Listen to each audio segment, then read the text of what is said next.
Hi everyone, how's it going? It has been more than 2 weeks since I last talked to you like this.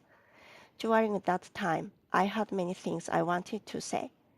But as I kept watching political news that changes every day, my own thoughts also began to change. Now it is winter in Japan. The New Year season is already over. Its tradition carry many wishes for family, happiness, good health, peace, and good harvest. I believe these traditions are not just events, but part of Japanese culture and spirit. At first, I wanted to talk about the beauty of Japanese culture in English and help people from other countries become interested in Japan. But recently, I started to ask myself a question. In the current situation, is it really right to talk only about the beauty of culture in cheerful way? Right now, the situation in Japan is not very good. Even so, staying only in comfortable situations, looking away from what is happening every day, not caring, and staying silent started to feel wrong to me. I believe that for Japan's future, each person needs to think for themselves, put their thoughts into words, and keep speaking up. That is a power that can move a country in a better direction. Looking around the world, immigration has become a serious issue in many countries. I live in a rural area and I see labor shortage with my own eyes. Even so, I support the idea of zero immigration. In Japan, for some reason, there is a very little discussion about how to keep our industries and society running without depending on immigration. There are still many Japanese people who have difficulty finding work. So why are Japanese people not hired first? We also hear people at workplaces say that it takes a lot of time to train workers who do not understand Japanese language or Japanese culture well. Because of this, it becomes hard to keep good service for customers. These problems are not only at work, in daily life too. There are issues such as wrong garbage disposal and not following local community rules. Each problem may look small, but when many of them happen, stress and anger slowly grow. I am also worried about systems where companies receive money from the government for hiring foreign workers, and about local leaders making agreements overseas without listening enough to local people.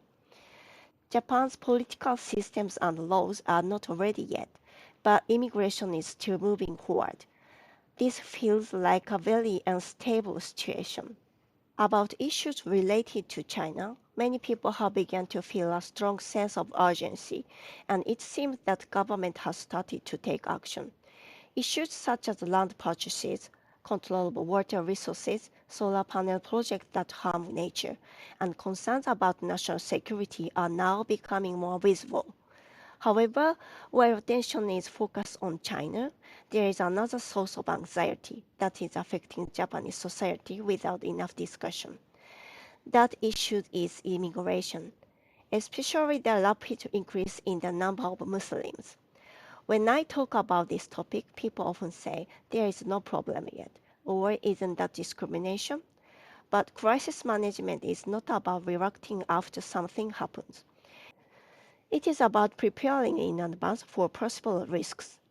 In reality, many Japanese people already feel uneasy about the increasing number of mosques, group prayers in public places, and issues related to burial customs. I am pointing out the concern that some practices are not being adjusted to Japan's culture and its social rules.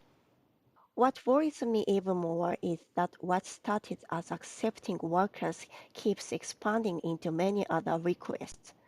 People come to work and then they bring their families. Issues about children education appear. Requests for religious facilities follow. Then come cemetery issues. After that, there are requests for visa extensions, permanent residence, and even citizenship. Each of these issues by itself can be understood. However, immigration affects society on a large scale, and Japan is moving forward without a system ready to deal with these realities. Looking ahead, Local government may also invite people from India and African countries. Will Japanese society keep responding only after problems appear? Can we really keep social stability in this way? Some people say that Japan should accept everyone in the name of multiculturalism. However, I do not think this idea is realistic. If we accept everything, we will not be able to protect what makes Japan unique. Around the world, we can see cities divided by ethnicity and religion. Japan is already starting to show similar signs. Do we really need this kind of town everywhere? Or do we need communities based on local culture and local industries led mainly by Japanese people? Even Kyoto now feels more like a theme park than a place where Japanese people live. Is this really the Japan we wanted? My conclusion is simple: zero immigration. If needed, we should take enough time to think carefully, even if that means choosing a path close to isolation. This is not about excluding people. It is about responsibility to future generations. Japan should remain a country that values safety and peace, built and guided by Japanese people. I am not trying to reject anyone. I simply want us to stop for a moment, think calmly, and ask what Japan has truly valued. Asking this question itself is our responsibility to the future. It's my opinion. Thank you for listening. Bye.